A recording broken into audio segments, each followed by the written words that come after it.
kolejny odcinek wideo podcastu Planeta Polin, czyli wielokulturowe przypadki Żydów polskich. Witamy! Adam Balcer I Paweł Sulik. Pewnie zastanawiacie się, dlaczego nie jesteśmy w gościnnych progach Muzeum Historii Żydów Polskich Polin, tylko na nocnym markecie. gdzie jest festiwal żydowskiego jedzenia Tisz, a Tisz, widzisz, oznacza stół, więc chodźcie, coś zjemy.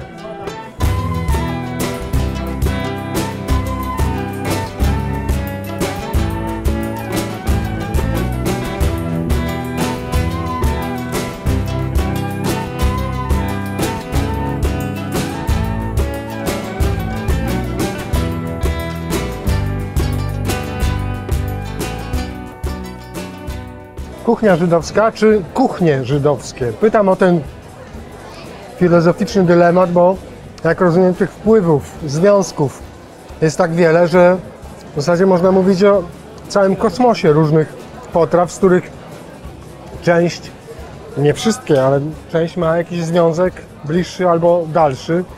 Jak byś to widział w tym kontekście kuchni, nie wiem, aszkenazyjskiej, sefardyjskiej, od czego można by zacząć, żeby spróbować chociażby znaleźć jakiś wspólny mianownik dla tego całego kosmosu różnych potraw? No na pewno wspólnym mianownikiem są zasady koszerności, tak? Że masz najróżniejsze dania, ale bez różnicy, czy to są Sefardyjczycy, Aszkenazyjczycy, czy inni Żydzi, no to danie musi być koszerne. A oprócz tego, no jak są święta, to często się okazuje, że oczywiście są wariacje wokół jakichś dań, ale no są pewne też kanony. Coś, co jest wspólne. Przy całej różnorodności oczywiście lepiej mówić w liczbie mnogiej kuchni niż kuchnia. I pewnie można szukać, tak jak, nie wiem, jakiś taki święty graal, prapoczątek, tak? No to można powiedzieć, tutaj zobacz, co mamy. Mamy danie, które się nazywa czulent, tu, tak? I to danie jest nazywane taką jakby prapoczątkiem. I te dania akurat tak się składa, które mamy obok, czyli o nich opowiemy, oprócz czulentu. Tutaj jest cymes, a tutaj jest kugel. One są z nim powiązane. Kugel przypomina babkę ziemniaczaną z Europy Wschodniej, więc ewidentnie jest wpływ na kuchnię Żydów aszkenazyjskich i tutaj widzimy te związki z innymi kuchniami, bo spotkasz go też w innych kuchniach w regionie. I jest to rodzaj takiej zapiekanki, przypomina to kulę, stąd kugel, i widzisz, i w niemieckim kula. Obok mamy cymes i masz, jak widzisz, tak, jest marchewka, jest na przykład, mamy... mogą być śliwki, może być jabłko. Czyli to jest na słodko. Tak, no tak mieszane. Często też były wariacje na tej zasadzie, że miałeś szczególnie Ukraina, tam gdzie byliśmy w poprzednich odcinkach, typu Podole, tak, Galicja, Polska Południowa, no to dużo dodawano cynamonu i było ewidentnie bardziej na słodko. Tutaj wpływy, można powiedzieć, bliskowschodnie. No i mamy tą prapoczątek, czyli dochodzimy do gwiazdy naszej, gwóźdź programu, czulent. I czulent jest daniem, który można nazwać rodzajem takiego ragu, albo jest to, spróbuj, ja też zresztą, albo jest to rodzaj takiego gulaszu. I teraz tak, co powoduje, że my idziemy pod prąd, ja z tobą, że opowiadamy o tym, że te dania często, które nam się wydają, oczywiście składniki, sposób przyrządzania od nas z regionu, Żydzi aszkenazyjscy, one często, jak poszukamy ich początku, skąd one się wzięły, oryginalnie, no to oczywiście mamy świat, który się przenika i często jest, że idą te zapożyczenia z południa na północ, czasami ze wschodu, nawet z Dalekiego Wschodu, z Chin, przez Azję Centralną. Tutaj, co o tych daniach możemy powiedzieć? Czulent, masz słowo kaloria, tak? Po polsku i w innych językach też, tak? Kaloria, co oznacza, jak masz po francusku, masz na przykład chaud, caldo i tak dalej, w tych wszystkich językach romańskich. Słowo pochodzące z łaciny, oznaczające, że coś jest właśnie podgrzane, ciepłe i tak dalej. I skąd się wzięło to danie wśród Żydów? Szukać go trzeba w Nadrenii, czyli tym regionie Niemiec, który jest na pograniczu z Francją, ale idziemy, szukamy korzeni w dół idziemy do Francji, wzdłuż Rodanu, rzeki, na południe do Prowansji. I stamtąd już, mówiąc kolokwialnie, rzut beretem jest do Hiszpanii. I zakłada się, że ten rodzaj takiego gulaszu, gdzie dorzucasz do mięsa właśnie owoce, warzywa, mieszasz, że to jest danie pochodzące z Andaluzji od Arabów. I wraz z rekonkwistą przyjęło się w kuchni hiszpańskiej, potem przeszło do kuchni we Francji i poprzez Żydów francuskich do następnie Żydów niemieckich i potem podróż na wschód. I tutaj jest oczywiście coś takiego, że to danie nie jest tylko u Żydów, tylko masz podobny rodzaj gulaszu też w Prowansji, Langwedocji, w południowej Francji. Tak? Jak stamtąd się znalazło na przykład na naszych terenach? No przeszło już przez Niemcy. Jedni zakładają, że to nadrenia i wtedy masz pogranicze z Francją, a druga teoria jest, że bardziej Niemcy południowe. Bawaria, Austria i wtedy jest pogranicze z północnymi Włochami, patrz Wenecja i poprzez Wenecję Bliski Wschód. Czyli masz takie jakby dwie ścieżki. I teraz cymes. Znowu, cymes, danie zum Essen, do jedzenia. Tak jest to etymologia najbardziej prawdopodobna. I znowu wariacja, że ciulent razem z cymesem, że właśnie warzywa, owoce mieszane i jeśli chodzi o pochodzenie, generalnie znowu kierujemy się prawdopodobnie nadrenia, że tam się rozwinął cymes, ale danie bardzo podobne znajdujemy w książce kucharskiej francuskiej z XIV wieku, która wtedy była bardzo popularna. I w efekcie znowu masz ten transfer albo eksport, tak, z Francji do Niemiec i następnie rusza to na wschód i trafia do nas. Natomiast skąd nadrenia i skąd właśnie ta Francja? Pamiętaj o tym, że jak były krucjaty, to właśnie w trakcie krucjat Europejczycy nauczyli się robić takie rzeczy, że właśnie mieszać owoce różne z warzywami, często dorzucić do tego mięso. To przypłynęło właśnie, często te statki płynęły właśnie z Genui, z południowej Francji na Bliski Wschód. I stamtąd przywozili ten sposób gotowania i następnie na wschód. No i zostaje coś, co można powiedzieć nasze, regionalne, bezdyskusyjnie, babka, czyli właśnie ziemniaczana kugel. Zjedzmy trochę.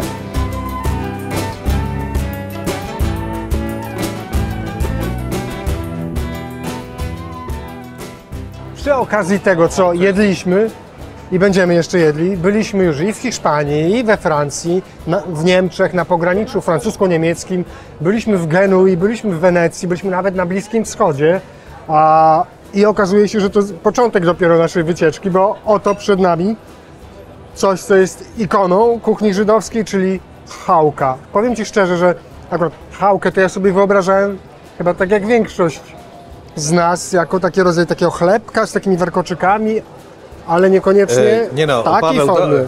Znakomicie sobie wyobraziłeś, tylko pamiętaj, że chałkę się kroi w pewnym momencie i ja Ci pokażę chałkę taką, wiesz, z warkoczykami. Rzeczywiście, oryginalnie chałka, powiedzmy w ogóle co to jest, chleb na zakwasie właśnie z tym warkoczem. Pokażemy Wam to później. Natomiast tutaj widzimy tak, chałka jest podstawą, a na górze jest coś bardzo ważnego. Na górze masz wątróbkę, też bardzo ważny element kuchni żydowskiej i mus jabłkowy. W środku, bo się pytałem, co jest w środku, między innymi są orzechy włoskie, czyli widzisz, znowu masz raczej Morze Śródziemne, jak nawet wynika z nazwy. Do tego masz jeszcze... Cebula, dokładnie, jest też cebula. I teraz tak, sama chałka, skąd się wzięła? Taka książka kucharska z Hiszpanii z XIII wieku, arabska. I jest tam danie, które się nazywa peot. No, rodzaj chleba, tak, który jest bardzo podobny do chałki. I teraz tak, co się dzieje dalej? Żydzi sefardyjscy zostali wypędzeni z Hiszpanii. Uciekli do różnych państw, w tym różnych krajów i w tym uciekli do Włoch. I poprzez Włochy idzie chałka na północ, miesza się z kuchnią Żydów aszkenazyjskich, tam troszeczkę inna receptura, produkcja i znowu na wschód, do nas, tak? Czyli kierunek Hiszpania, Włochy, północ, przez Niemcy, Austrię do Europy Środkowo-Wschodniej. I oprócz tego masz tutaj, zobacz, że można na chałce robić z nią różne rzeczy, że masz coś na słono, ale masz tutaj, zaraz spróbujemy, czekaj, na razie jemy tutaj. Mamy jeszcze, można zrobić deser. Podstawa jest ta sama, czyli masz, jak widzisz, wariację chałkową. Zawsze można ją... Przyozdobić. Tak, powinno się nawet. Lub też po prostu zreinterpretować. Jak jesteśmy przy cebuli, to bardzo ważne danie, jak widzisz tutaj, kojarzone bardzo z Lubelszczyzną, czyli cebularz. Jeśli chodzi o kuchnię żydowską, to jest jeden z bardzo ważnych elementów, wkład w kuchnię dawnej Rzeczpospolitej właśnie, jeśli chodzi o Żydów, to właśnie cebularz. Inny taki znany składnik, który od razu się kojarzy z kuchnią żydowską i z cebulą, bo cebula jest oryginalnie, jeśli chodzi o warzywa, rodzajem czosnku, odmianą czosnku. Natomiast czosnek, który jest bardzo też właśnie popularny w kuchni Bliskiego Wschodu, Afryka Północna, Hiszpania i tak dalej, znowu też trafił i stał się bardzo ważnym elementem kuchni Żydów aszkenazyjskich w Europie Wschodniej. Bardzo mi się podoba to, co powiedziałeś o czulencie, że on jest i popularny, i charakterystyczny. A czy to oznacza, że Bardzo też związane pszenicą z szabasem, żeby było jasne. I oprócz tego jest dużo bardzo powiedzeń, przysłów. Jedno jest na przykład takie, że czulent jest jak zięć, że dopiero jak spróbujesz, to go poznasz, ale wtedy już jest za późno. Więc wiesz, takie jak są żarty, na przykład często jakieś takie stereotypy a propos teściowej, to tutaj z zięciem. No, jemy.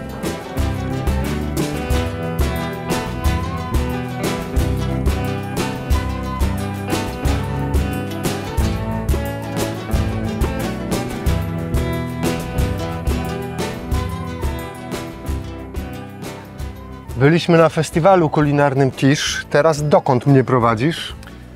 Chałka, pracownia kulinarna u Fani. Mam dla Ciebie niespodziankę, ale nie bój się, kontynuujemy konsumpcję. Chodź.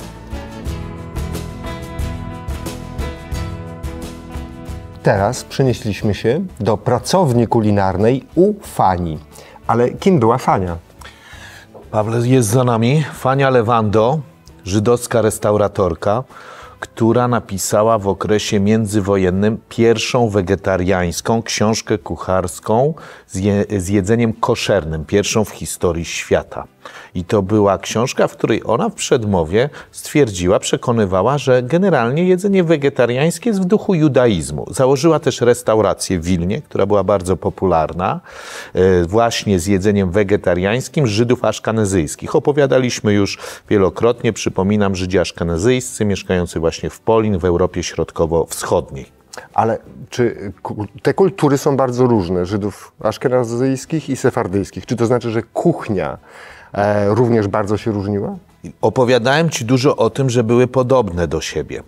Mimo wszystko, że były związki, ale nie będę tutaj kopał się z koniem i twierdził, że były takie same. Wiadomo, że były duże naprawdę różnice.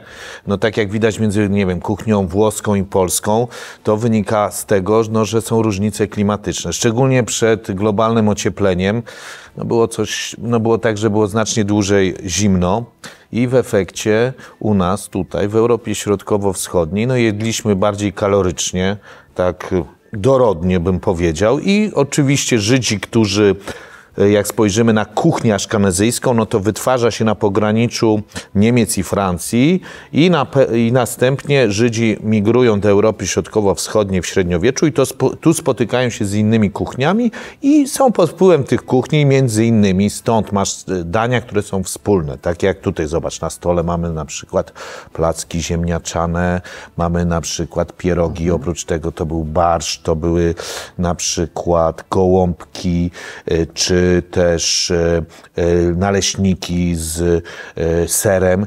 To wszystko wynikało z tego, że jak spojrzałeś na dietę, co było w diecie, no to były na przykład ryby, bardzo popularne, karp. Tutaj mamy gefilte fish, będziemy o nim tak opowiadać. To był śledź, to jest oczywiście wołowina, drób, zdrobiu, gęś, farsz w tych pierożkach to gęsina. Tak samo mamy oczywiście cebulę, czy marchew, kapustę, buraki, stąd te wszystkie kiszonki. Mamy owoce takie jak jabłka, śliwki, jak też gruszki. Więc to wszystko było wspólne i w efekcie, jak idzie się w Nowym Jorku, gdzie mamy przecież wielką diasporę Żydów aszkenazyjskich do różnych barów, restauracji, no to okazuje się, że mamy dania tak jak właśnie pierogi, placki ziemniaczane, bliny, czyli blincesy, kreple, czyli pierogi i tak dalej. I to są te dania wspólne dla kuchni polskiej, ukraińskiej, żydowskiej, aszkenazyjskiej, litewskiej. Tutaj to jest właśnie Europa Środkowo-Wschodnia. No właśnie, ale symbolem kuchni żydowskiej, zresztą ostatnio bardzo... I Nowego Jorku. I Nowego Jorku, ale bardzo popularny na całym świecie, szczególnie w kuchniach śniadaniowych, stał się, jak rozumiem, bajgiel. Tak, dokładnie. Zobacz, nazwa jest z niemieckiego i oznacza rogala. Pierwsze informacje o bajglu mamy. Oczywiście, jak widzisz, tutaj jest łosoś, farsz może być bardzo różny. Ten jest taki hipsterski trochę, nowojorski byśmy powiedzieli, prosto z Bronxu i Brooklynu. Natomiast generalnie południowe Niemcy, tam się pojawiają pierwsze bajgle, ale z południowych Niemiec to już jest rzut beretem do Wenecji. I generalnie Wenecja, jak pamiętasz, opowiadaliśmy, to brama na Bliski Wschód, do Bizancjum, więc bardzo intensywne kontakty też kulinarne. I mamy pierwszą informację o czymś bardzo podobnym, chlebie takim właśnie w kształcie bajgla, w książce kucharskiej z XIII wieku z muzułmańskiej Syrii. Więc stamtąd mamy najprawdopodobniej pochodzą bajgle. A skoro Wenecja, Włochy, Południe, Italia, to pasta i tortellini, ale tu widzę jakieś właśnie pierożki. Tortellini, czyli pierożki. Pamiętasz, mówiliśmy o tym, że mamy kreple. Kreple, co to? Tradycyjne pierożki, czyli pierożki żydowskie, te są z farszem z gęsiny i jak jesteśmy przy pierożkach, no to praojczyzną pierożków musimy wyruszyć aż karawaną do Azji Centralnej, bo tam się zaczynają właśnie pierogi i stamtąd dokonały ekspansji zarówno na Bliski Wschód i z Bliskiego Wschodu przez Wenecję docierają do kuchni żydowskiej, a z drugiej strony ruszyły na wschód do Chin, Korei i aż do Japonii. To jest niesamowite, że my odwiedzamy cały świat. Przed chwilą zawitaliśmy do Japonii, a nic jeszcze z tego nie skosztowaliśmy, co budzi pewne zdenerwowanie, pewnie widoczne. Tak. Słuchaj, ja już mi strasznie cieknie ślinka, ale musimy jeszcze chwilę popracować. Wiesz, poczekaj, bo jeszcze tutaj się ukryło jedno danie, bo jak jesteśmy na Dalekim Wschodzie, bo mógłbyś się spytać, ale czy mamy jakieś takie to inaczej. danie? Ja już pytałem, ty odpowiadaj, a ja po prostu kawałek zjem. Tak, słuchaj, to jest lokszen, tak się nazywa to danie, które jest kuglem z makaronem. I to danie, jakbyśmy spojrzeli znowu etymologię, pochodzenie słowa lokszen, no to tak, słowo trafiło do jidysz z ukraińskiego, do ukraińskiego z tatarskiego, do tatarskiego z perskiego, a jedziemy dalej, z perskiego, z chińskiego, lamian. I wiesz, że bardzo popularny jest w Polsce i na całym świecie ramen z kuchni japońskiej, więc to jest japońska wersja tego samego słowa. Można powiedzieć, no nie jest to ramen, jak widzisz, ale jest bardzo podobne, bo mamy kluczowy element w ramenie, makaron, kluski. Do dzieła, zajadamy, bo ja już nie wytrzymuję.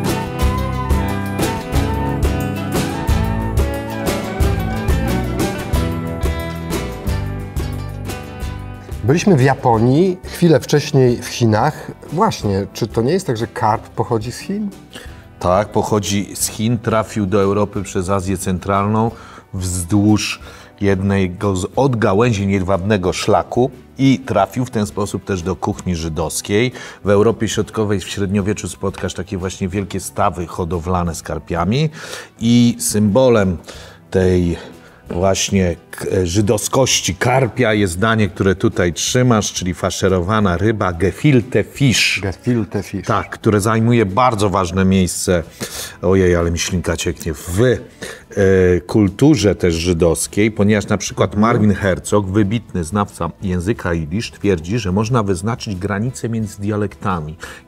Dialektami litewskimi, północno-wschodnia Polska, Białoruś, północna Ukraina, tam gdzie jest Polesie, Litwa dzisiejsza, a dialektami na południu, czyli dialektem w południowej Polsce i dialektem ukraińskim. I to jest granica między gefilte fish robioną na słono, na północy i na słodko na południu. Oczywiście, Tu są jak rodzynki. wiesz, tak, ciągnie mnie na południe. Tu są rodzynki, tu są orzechy włoskie. Mamy oczywiście migdały, cynamon. To wszystko przychodzi z Bliskiego Wschodu i trafia właśnie do tego gefilte fish w wersji południowej. Ale wraz z rozwojem żydowskiego mistycyzmu, hasydyzmu z Podola, o którym opowiadaliśmy w jednym z odcinków, mamy ekspansję słodkiej wersji gefilte fish na północ i na zachód. A teraz przestajemy na chwilę gadać i zjemy.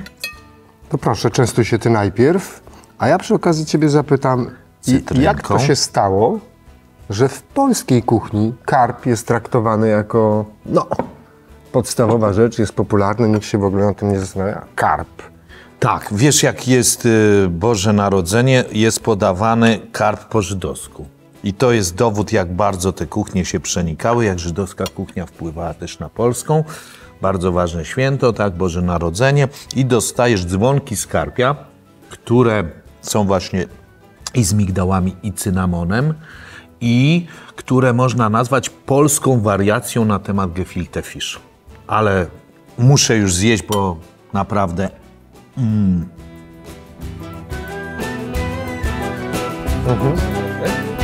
Znakomite. To jest to.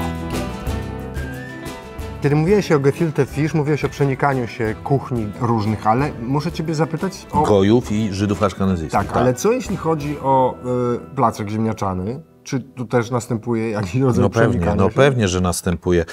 Tak jak wiesz, już mówiliśmy od Nowego Jorku po Kijów, mamy też wariacje placków ziemniaczanych. Tutaj masz na przykład placka, który Żydzi nazwali latkes. Ja go bardzo lubię. Latkes. Teraz tak, jak on był robiony, dlaczego moim zdaniem jest fajny, bo jak ścierasz ziemniaka, no tutaj nie będziemy pokazywać, jaki jest proces produkcyjny, ale generalnie chodzi o to, że te ziemniaka bierzesz i ścierasz na takie grube kawałki, na takich dużych, grubych oczkach z tarki. I potem już jest tak, jak każdy robi placki normalnie w ten sam sposób, ale nazwa jest bardzo ciekawa, bo latkę znowu słowo pochodzące z języka ukraińskiego, w którym jest słowo ołatka, od ołady, to jest smażony naleśnik. I można powiedzieć słowiańskie, nie, chwileczkę, no znowu idziemy na południe. Europa Wschodnia to oczywiście Sławia Ortodoksa, słowiańskość prawosławna, tak? Więc są wpływy Bizancjum. I mamy słowo eladion, greckie, oznaczające oliwę z oliwek. No, trzeba wziąć oliwę, żeby usmażyć tego placka. Więc zataczamy w pewnym sensie koło, jak z bajglem i znowu przykro mi lądujemy na wybrzeżu Morza Latkes, Morza Śródziemnego. Smacznego.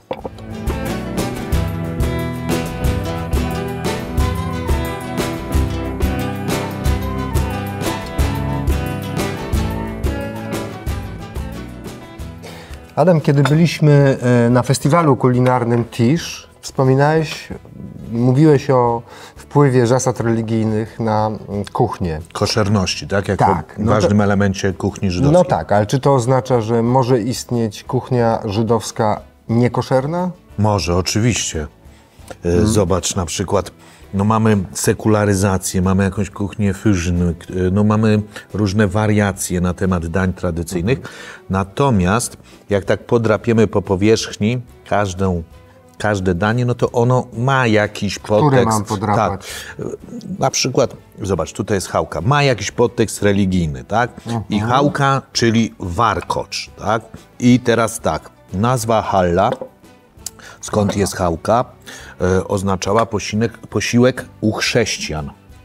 I to taki oczywiście rytualny i chodziło o to, sama nazwa oznaczała taki rytuał, że bo my mogliśmy sobie na festiwalu też, wiesz, kroić i tak dalej, dzisiaj się chałkę kroi, ale tradycyjnie się odrywało, bo to oznaczało, paliło się kawałek i następnie odmawiało się błogosławieństwo. W przypadku żydowskim ten rytuał trafił też do Żydów i był ściśle związany z ofiarą, był takim uosobieniem ofiary, był bardzo oczywiście ważny w trakcie szabatu i był uosobieniem ofiary związanym ze świątynią w Jerozolimie i na stole w trakcie szabatu były dwie chałki, które też miały symbolikę religijną, bo to były podwójne porcje manny, którą Żydzi otrzymali od Boga podczas tej drogi przez pustynię z niewoli egipskiej do ziemi obiecanej, do Izraela. I też tak samo jak spojrzysz warkocz, bo można teraz idzie się do sklepu i mówi poproszę chałkę, która ma tyle i tyle warkoczy. Natomiast no dzisiaj jest tak, że jak mamy szabat, to te warkocze też mają swoją symbolikę, ich liczba, bo powinny być dwie chałki, każda po 6 warkoczy i wtedy mamy 12 plemion Izraela, 2 razy 6. Więc to wszystko ma swoją symbolikę, ale oczywiście no pewnie wiele osób jak je chałkę, to sobie z tego nie zdaje w ogóle sprawy. Częstuj się, bo jest bardzo, bardzo dobra. Dzięki. My kontynuujemy konsumpcję, a widzimy się i słyszymy w następnym odcinku naszego wideo podcastu Planeta Polin. Do usłyszenia mówią Adam Balcer i Paweł Sulik.